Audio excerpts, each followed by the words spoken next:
Hello, friends. If you want to understand the modern world, AI, smartphones, missiles, satellites, cloud computing, electric cars, even your washing machine, there's one object sitting at the center of it all, a tiny silicon chip. And that's why one of the biggest geopolitical fights of our era is not only about borders or oil. It's about who controls the most advanced chips and who can slow down the other side from getting them. This is what people now call the chip war. How the United States is trying to slow China's rise in advanced computing, especially in AI and military-relevant technologies. But to understand it properly, you need a mindset shift. This is not just a trade dispute. This is a power strategy. Because chips are not just products you buy. Chips are the engine of modern national strength. Why chips became a national security weapon? In the old world, power was measured in steel, ships, and oil. In the new world, power is measured in compute. Compute means the ability to process massive data, train large AI models, run advanced simulations, design new materials, build surveillance systems, improve missile guidance, and accelerate military research. It also means economic advantage, faster innovation, stronger productivity, and more control over the technologies that shape society. And compute depends on advanced semiconductors, especially the kinds of chips used for AI acceleration and high-performance computing. So if one country can restrict another country's access to top-end chips and the machines that make them, it's not only hurting business, it's reshaping the future balance of power. That's why, over the last few years, you've seen US export controls tighten around advanced chips, advanced computing, and semiconductor manufacturing equipment with updates designed to close loopholes and restrict production capability. The US strategy in one sentence. Here's the simplest way to describe the US goal. Slow China's ability to build and scale frontier AI and advanced military tech by restricting access to the chips and manufacturing equipment that make it possible. This strategy has two pillars. Pillar 1: restrict advanced chips, not all chips. The focus is on the high-end ones that matter for AI training and high-performance computing, because that's where the frontier advantage is built. Pillar 2: restrict the tools and know how to make those chips. This is the deeper part of the war. Because even if you can design a chip, making it at the most advanced levels requires specialized machinery, software tools, materials, and manufacturing expertise. So the battle isn't only about whether China can buy chips. It's also about whether China can build the entire manufacturing stack needed to produce those chips domestically at the cutting edge. The real bottleneck isn't the chip, it's the ecosystem. Most people think the chip itself is the crown jewel. But in reality, the deeper power is the entire ecosystem behind it. The manufacturing tools, the production processes, the specialized software and design flows, the materials and precision components, and the supply chain reliability needed to produce at scale. If you restrict that ecosystem, you don't just block a purchase. You slow a country's ability to climb to the next level. This is why the chip war is not just a US-China story. It's also an allies story. Because the most critical technology is spread across multiple countries, and the strategy works best when key nodes align. The second pillar, build more chips at home. The US strategy isn't only about blocking China. It's also about reducing its own vulnerability. Because the global chip supply chain is highly specialized and geographically concentrated. When production depends heavily on a small number of places, it creates strategic risk. So the US has also pushed hard to expand domestic manufacturing and research capacity through incentives, funding, and industrial policy. The point is to strengthen the base, more fabrication capacity, more resilient supply chains, and more local control over critical technology.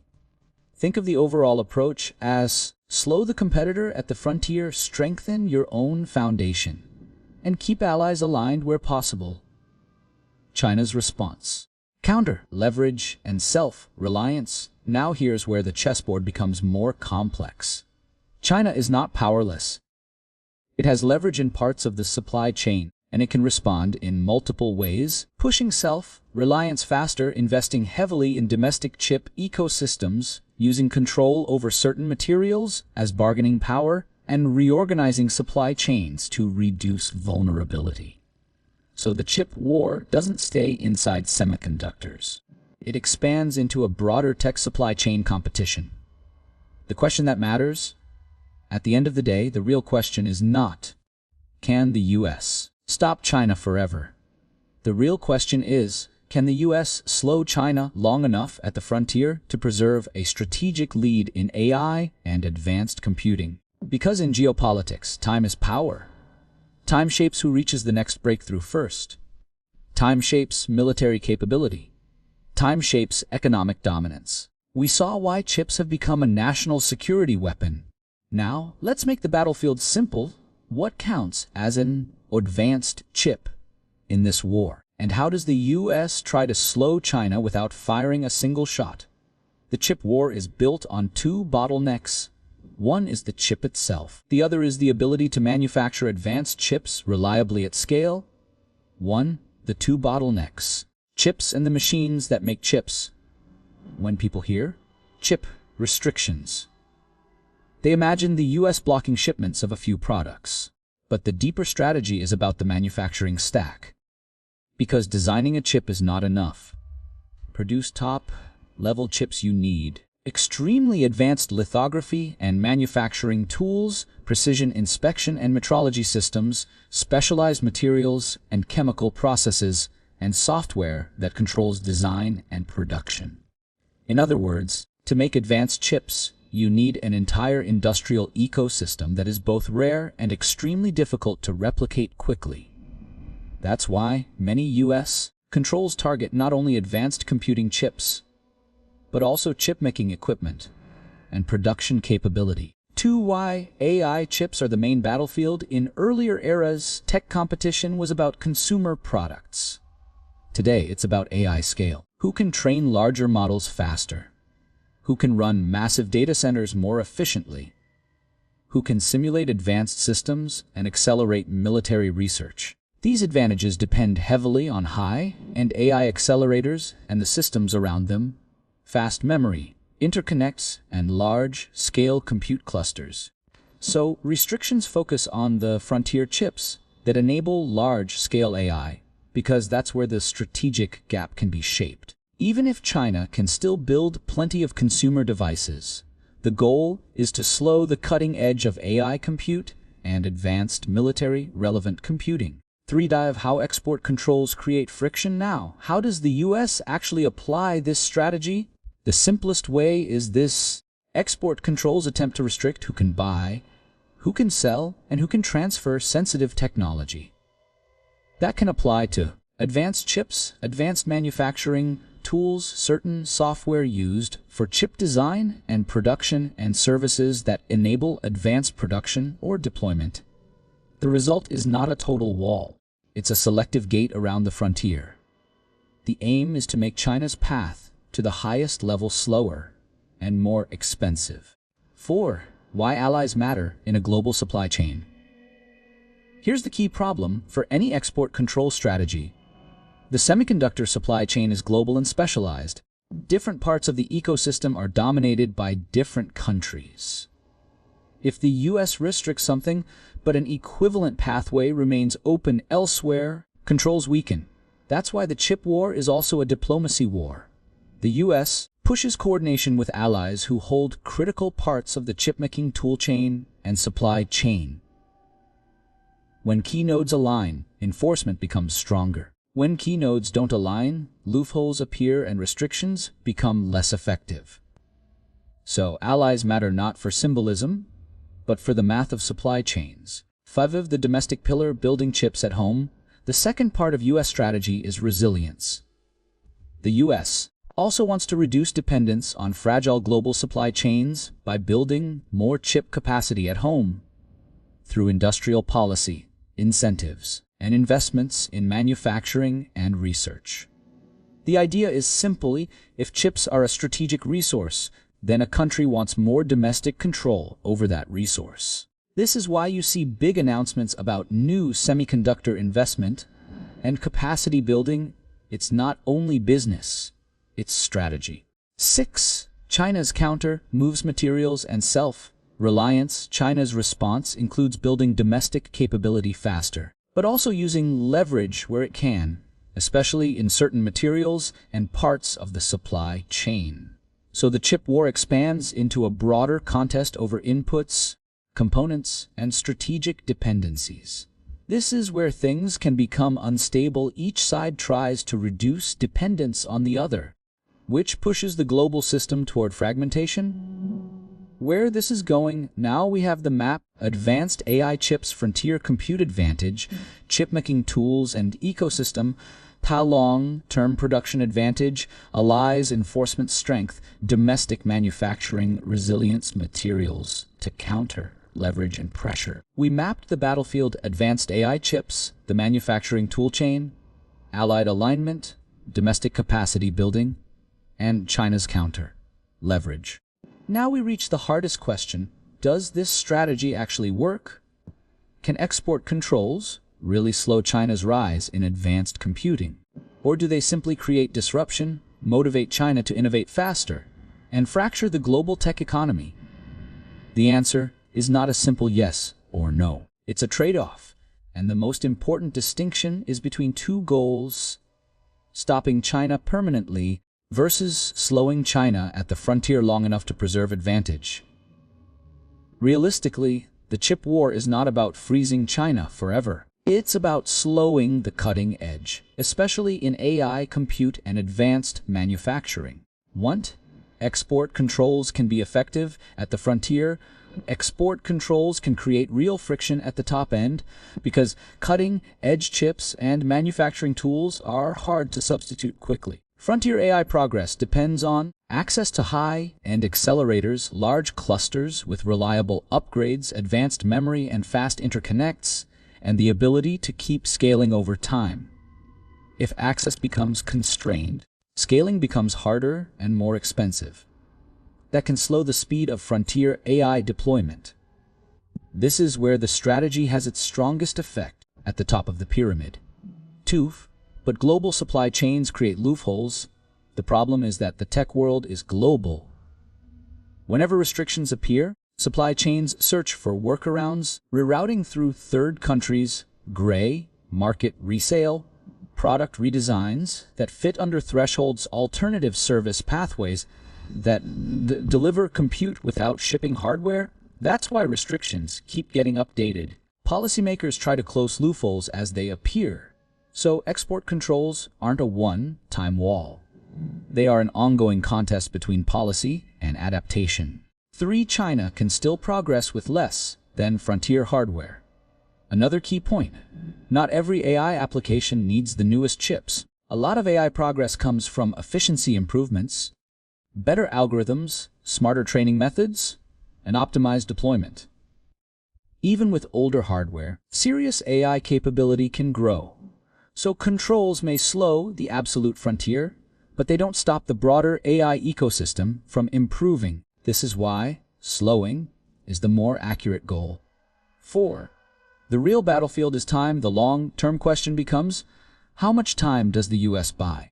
If controls delay, frontier catch up by many years, the US can preserve a strategic lead in AI, military systems, and advanced industries.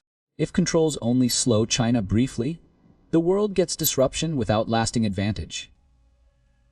This is why the manufacturing toolchain matters so much. Restricting chips affects today. Restricting production capability shapes the long-term curve. 5.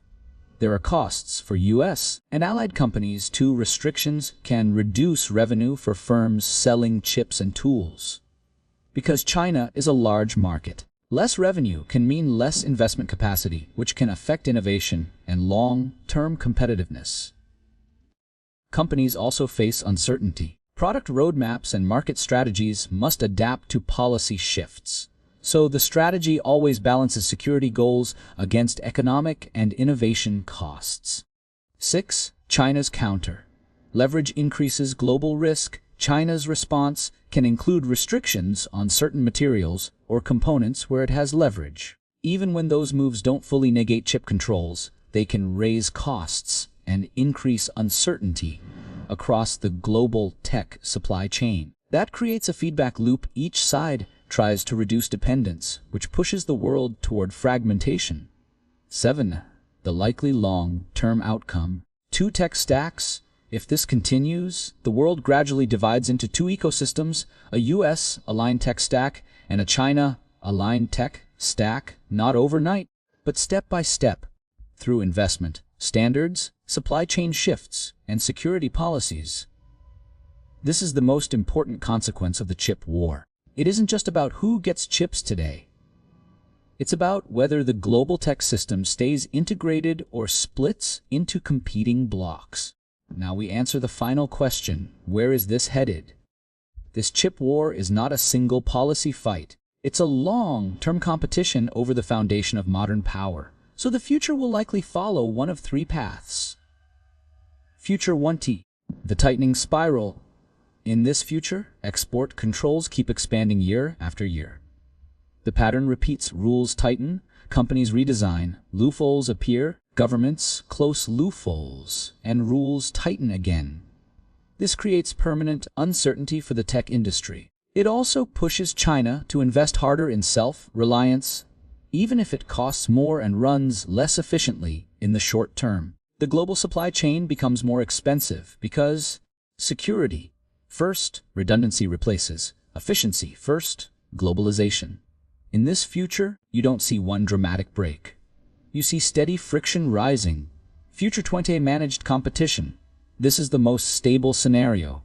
Here, the US keeps restrictions focused on the highest, most security-sensitive frontier, but the broader commercial tech system stays connected under clearer rules. Companies can plan again because the boundaries become predictable.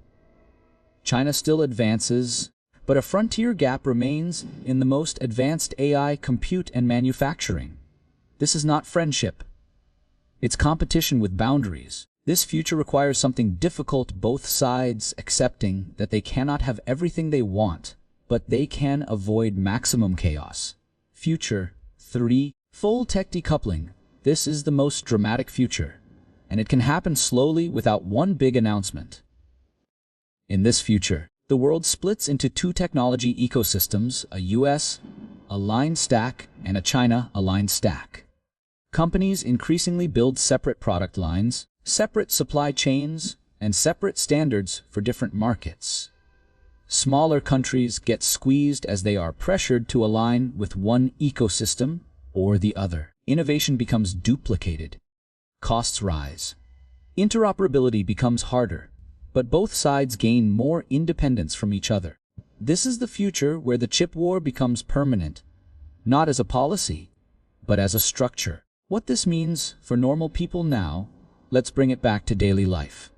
If restrictions tighten and supply chains fragment, costs can rise over time, not only for electronics, but for services that depend on compute cloud platforms.